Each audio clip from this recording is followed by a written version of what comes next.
So why don't I just review a bit what's in that video, what's in the chapter, this on this topic of what is critical thinking.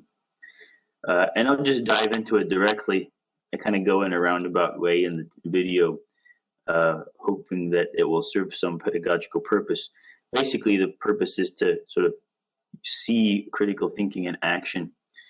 What I do in that video is consider a definition of critical, which I don't think is the correct one, but which is a common definition.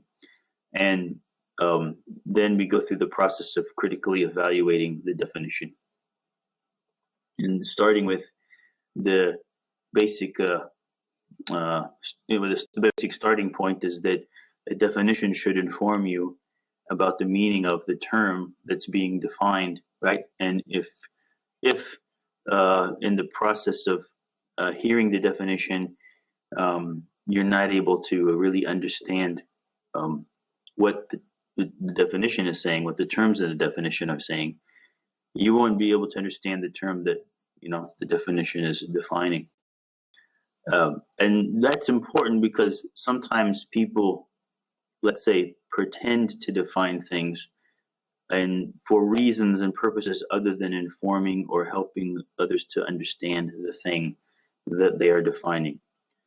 Oftentimes people define things in order to manipulate people or themselves into believing things that they don't otherwise have good reason to believe.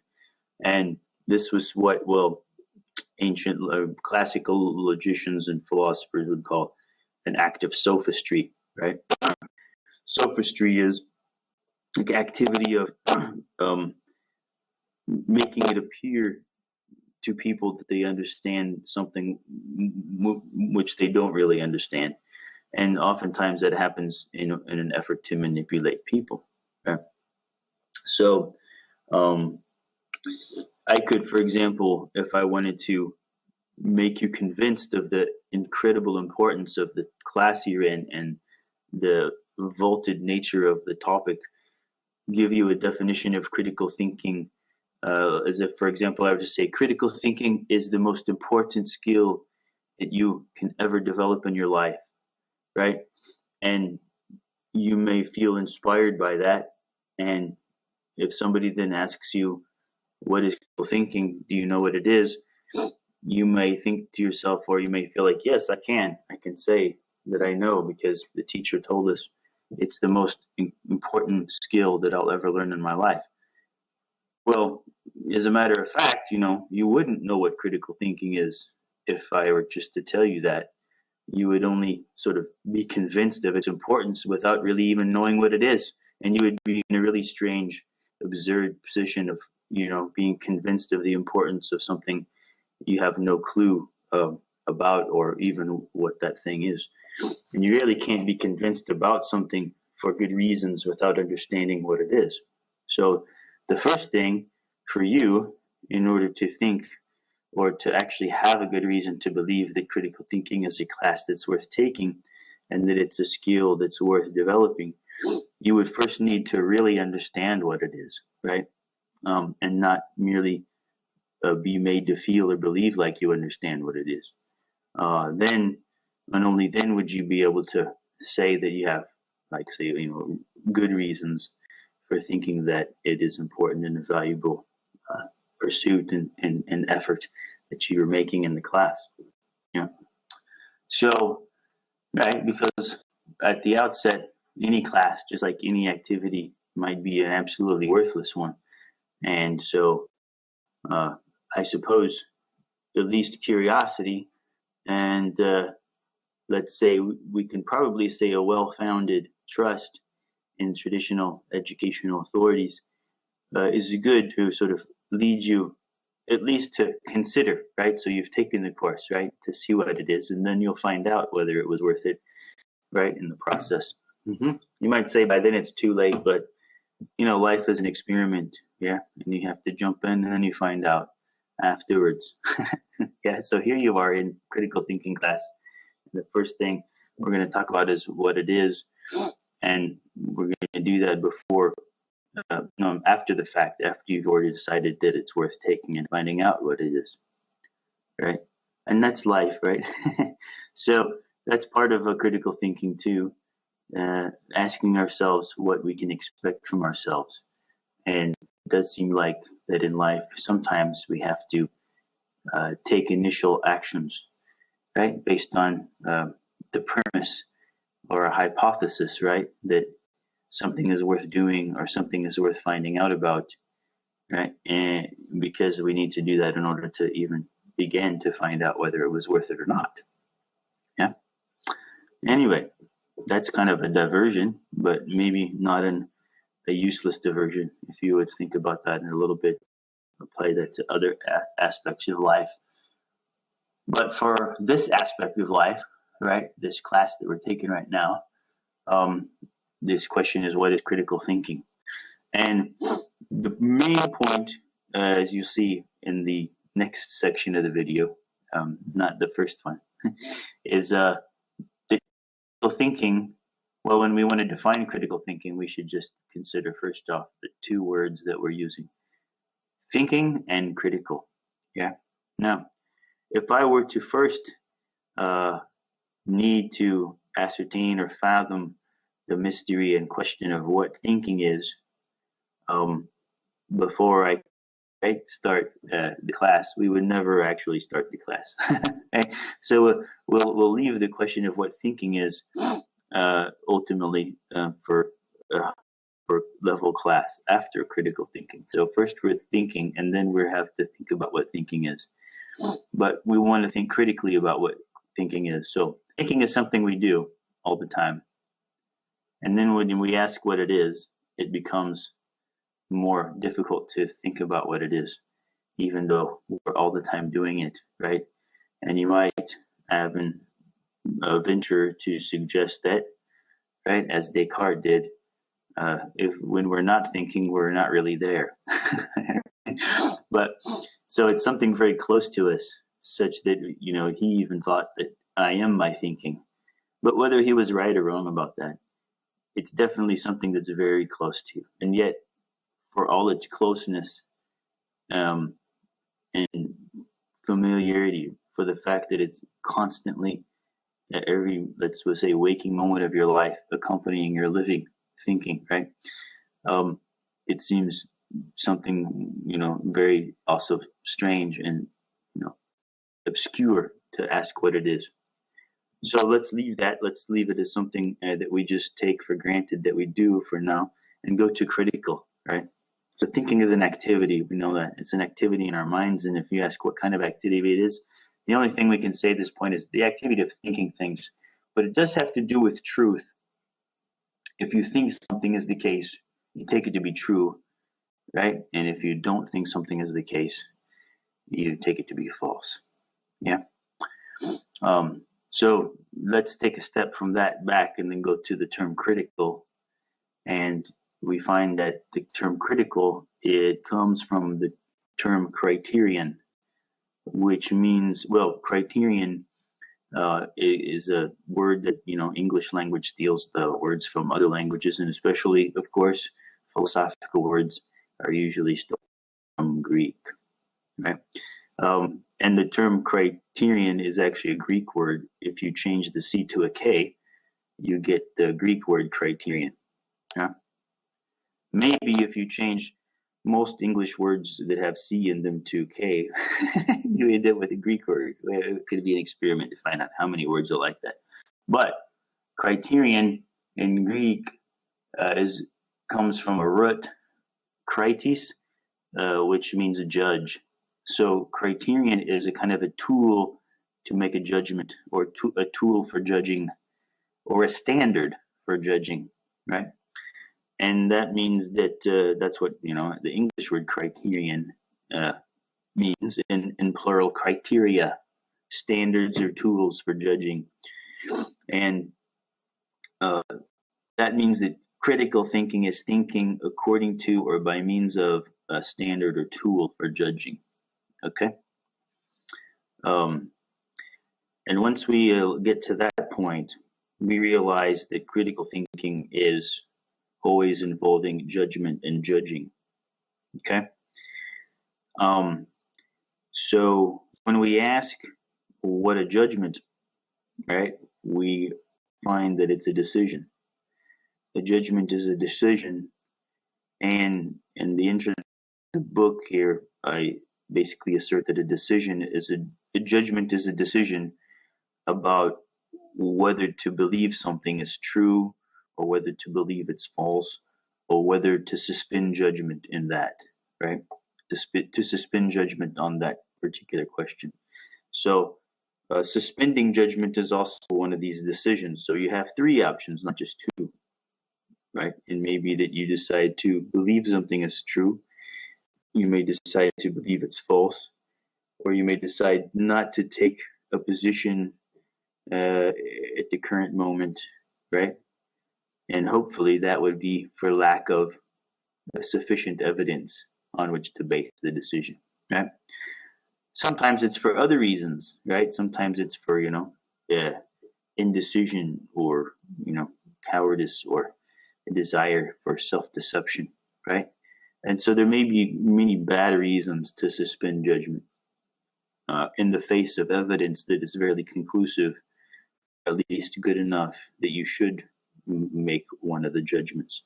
However, oftentimes it's also the case that the best decision is to suspend judgment when there is a lack of available evidence or sufficient evidence, right?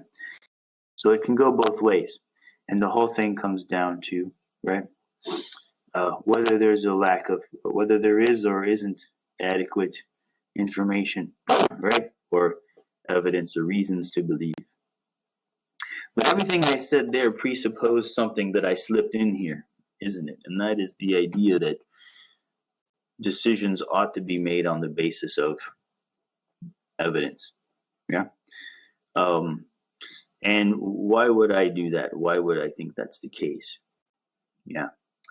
And the reason I think that is the case is because I think that the purpose of thinking itself is to ascertain the truth, right? And this is another discussion that may be too big for this little section of introduction to critical thinking, but it would be necessary ultimately to establish this in order to justify what I'm saying about what would constitute a good decision. Now, Malik, you're here saying truth is overrated, and there are good reasons to. There are at least reasons to think that which one should hear out. So I think I'll stop now, and I'll let you tell us why you think that's the case. If you have your microphone working, how about it? If you chat something. Because there's always opposing arguments and you can never fully agree with one. So ultimate truth, I think, is not attainable. And so it's overrated because we always seek it, but it's unattainable. Mm-hmm. I understand. Yeah. So you think that the value of something is sort of relative at least among other things, to its attainability. If something is unattainable, then it would not be of value. No, not necessarily, but okay. I don't know, we always strive to find the truth, and is it even, I don't know. No, I understand. It seems like it's very difficult.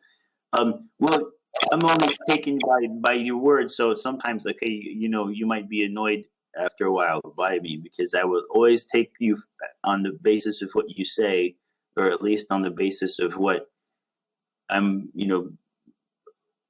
my best, let's say, effort to understand what you mean by what you say, because you said truth is overrated, and when you say truth is overrated, it means to me that people value it more than it's worth, right? Yeah. Um, and so, yeah, but now you're saying that it's unattainable. And so that seems different. So if the fact that it's unattainable was the reason for thinking it's overrated, that would seem to imply to me that, you know, if something is unattainable and yet people value it, then it's overrated, which means that a thing has to be attainable in order to be valuable. Yeah. But and that's okay because I think you could really make a case for that, because why should people try for something which is impossible? Yeah. Right? So let's say somebody like a jeweler who loves diamonds, and you tell him that, well, you know, on Mars, the biggest diamond in the whole galaxy exists, right? And it might be pointless, even though it's the biggest diamond and it should be the most valuable jewel ever. But since it's out there on Mars, it's not really valuable at all since it's completely out of reach. I mean, that seems like a pretty easy argument to make. I think that you could make, right? Would you agree with that?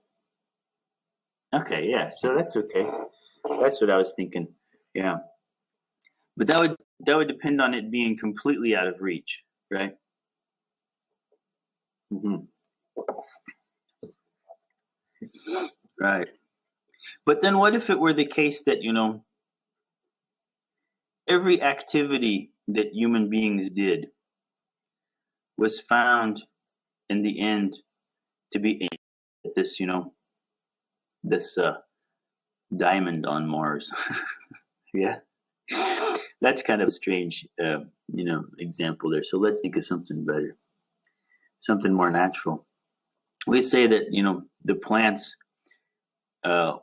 always sort of turn toward the sun. Yeah. And as the sun moves across the sky, right, we see that, the leaves of the plant sort of turn to face them. And this is something we notice. So it looks like, they're always striving for the sun. Every movement the plant makes, in as much as it makes a movement, it makes small, slight movements, but they're all sort of aimed at, trying, it seems like reaching the sun, though they never actually do. Yeah. Um, that's a kind of a metaphor, so that doesn't really work, right? But you see what I'm saying. What if it were the case that every human activity turned out to be, in spite of ourselves, yeah, aimed at the truth, and presupposing that ascertaining the truth and thinking the truth and acting on the truth was what we value? Then even if we were to complain about the difficulty of it, attaining it, or wonder if it's impossible, we would still be, you know, going about trying it in spite of ourselves. Yeah. Let's take money. That's a better metaphor. Yeah, that's a better metaphor. Yeah. Uh, there's a song by a band when I was a kid, kind of one of those like angry grunge type of metal type bands that I used to like. Not Pink Floyd. I like Pink Floyd, but the song is, yeah, they have a song called Money, and that song kind of works out too. But the funny thing about that song, right? Pink Floyd was, and that song, it seems like they're being critical of the way that money sort of runs everything, right? And so you might kind of, well, it depends. Sometimes those kind of, especially those privileged white rockers, they sometimes like to moan and groan about, something they don't like in the world, which they also claim is inevitable, right, and can't be changed. So they're very kind of cynical and at the same time depressed, which sometimes doesn't make sense to me, because if you think something isn't impossible to change, then why would you be annoyed by it and depressed, unless you just think that's cool, right? But on the other hand, I like Pink Floyd, and that might be because I'm one of those privileged white guys who likes to be depressed about things that he can't help. And there's something artistic about that, right? But um, but that's a great example of that. Pink Floyd is really good for philosophy. But this band was called Silverchair, right? And they had one hit. They're like a one-hit wonder, right? And they had the song like "Wait Till Tomorrow," right? So the lyric was, "You think that money isn't everything? Yeah, but I'd like to see you live without it," right? And Yeah, I guess it sounds like you're sort of talking to one of these baby boomer type liberals that were annoying to our generation, and that where they act kind of quite greedy, but at the same time they pretend like they are hippies and they don't care about money, and they talk about how everybody only cares about money, and yet at the same time, almost everything they do, you know what I mean, was about money, and they're always like trying to make money, and so it's like that, saying, okay, you think money is worthless, right?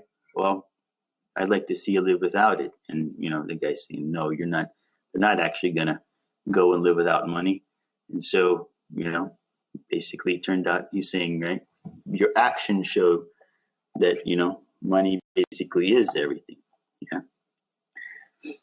You probably say not really, because people are always going to make money, not just for money's sake, but they want to make money in order to, live, right? In order to kind of have the things in life which in our society requires money. So it's not necessarily proof that they only care about money. It just so happens to be that any other thing in life that they value, it may be the case that they need money for because of how things are set up, right? And that's why they do so much, and so much of their life is involved in money, right? But so that's a kind of a good example. What I want to, a metaphor, let's say, but what I want to say is there's even a tighter connection, a tighter connection between thinking and truth than there is um, between our activities in life that we do to get by and money. Because I think one can argue that, for example, I go to work not really just because I want money itself, but because I need money as a means for any other thing that I value. But I really want, I'm pretty convinced that the very act of thinking involves a direct value of the truth, right? Involves a direct striving for the truth, right? And not simply as a means to something else. So if, for example, I actually think to myself and ponder whether truth is possible, right? Is it possible to actually attain the truth about anything? And if not, is it even worthwhile? Or even if it is possible to attain the truth, is it something worthwhile? And when I am thinking about that, there's no escape from the fact that I want to think the truth about it, that I want to know whether that's the case, right? Um, and, here I am. It seems like the very act of thinking ties me to a desire for the truth, because to think, it's almost essentially to desire to know the truth and not to think what's false. Yeah. And if you want to test it, ask yourself about maybe a hypothetical game. Let's say we have a false belief day. They have, for example, opposite day. When I was a kid, when I was a little kid, right? We used to play this silly game, and maybe you guys have played this, where it's like you say it's opposite day, and everybody's supposed to say the opposite of what day you're thinking, right? And so, everybody says the opposite of what they're thinking, and it's pretty silly. Now that's okay, because you can say the opposite of what you're thinking. But what if you had like false day, false thinking day, right? Or a kind of an opposite day, but instead of talking, it's about thinking. And you're supposed to only think the opposite of what you take to be true, right? Now, that would be a really strange game, because first, in order to actually sort of win the game or to comply to the rules of the game, you would have to think what is true, right? You'd first have to know what is true so that you could then think the opposite and follow the rule, right? And then you wouldn't have to think, what is true. In fact, it would be really impossible to think the opposite of what is true, because in order to do that, you first have to think what is true so that you could know what the opposite of that is. But then you've already thought what is true. Yeah. Anyway, maybe that's not a good kind of philosophical proof, or maybe it's just a kind of a thought experiment to try to, capture or throw some light on the thought that I'm having, which may be totally bogus. It could be totally bogus. But Malik, you brought a really good question up, and a very important question, right? And that question is whether, well, two things: whether truth is attainable, and secondly, whether it's valuable. The main proposition was the truth is not valuable, even though we take it to be valuable. And the very good consideration in regard to that is that it seems that truth may be unattainable or very difficult to attain. So there are two things to think about. One is whether truth is actually unattainable, and the other one is whether it's whether it's even possible to entertain the proposition that truth is worthless or overrated, regardless of whether truth is attainable or not. I guess a simpler way to put the argument that I was making was that if I think that truth is worthless, I'm actually asserting that it's true that truth is worthless, right? And it seems like the assertion of that truth already entails or supposes some importance, because if I didn't think it was important, why would I say it, right? And then even before that, or deeper than that, I would ask, if I didn't think it was important, why would I think it? And that's, I guess, why seems to me thinking presupposes the value of truth. So that if truth were really worthless, it seems like, actually intellectual life, human life, which is the thinking creature, the life of that creature would also be worthless, right? I already don't trust mind as it is. I don't think I'd survive False Day. Yeah, that would be a hard day. I think so. Well, maybe Donald Trump is playing that game all the time, and his supporters, right? I don't know. Maybe they just don't know it. But that's just a stupid political joke, not really suitable for a philosophy class. Anyway, I like that you raised that question, and I'm sorry that I kind of went on this diversion about it. Everybody has their microphone activated, I think, and that means that you should feel free. I mean, this is a discussion, so you don't have to allow me to sort of dominate the discussion. You don't only have to put your chat. You can also just interject with your microphone anytime, just like you were in class, as long as your microphone is working. I hope that's the case. I'm not sure. Yeah, but you don't have to. I mean, you can also do it in the chat, right? So what I'm saying is that I can sit here and go blah, blah, blah, blah for a long time, and you already know me, right? Well enough for that. And as long as you're getting something out of it, that's good. But when you interject and contribute, then you're also welcome to do that. We're almost out of time, and so actually, since we did have that interesting discussion, and I have actually recorded this, so this might be interesting for later. And I'm really thankful, Malik, that you were assertive enough to bring that question up about truth being overrated, because that led to some interesting thoughts for me.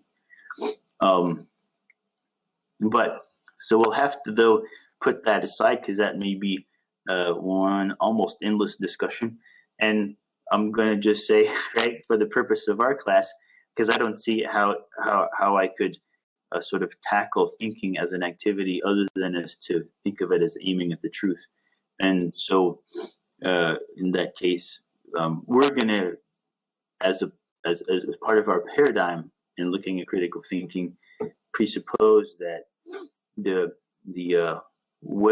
presuppose a standard for evaluating evidence, right, or evaluating thinking, which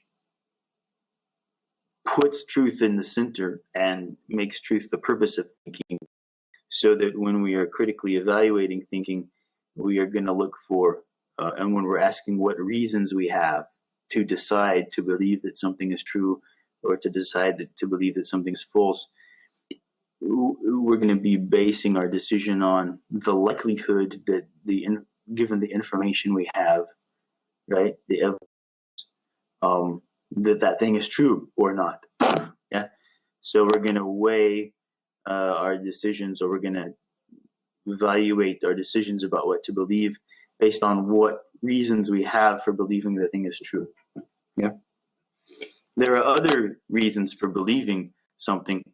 For example, you might want something to be true, and that would be a reason you have for believing it. Right? Um, and with, sort of aside from actually having reasons to think it's true that we would consider like evidence. Yeah.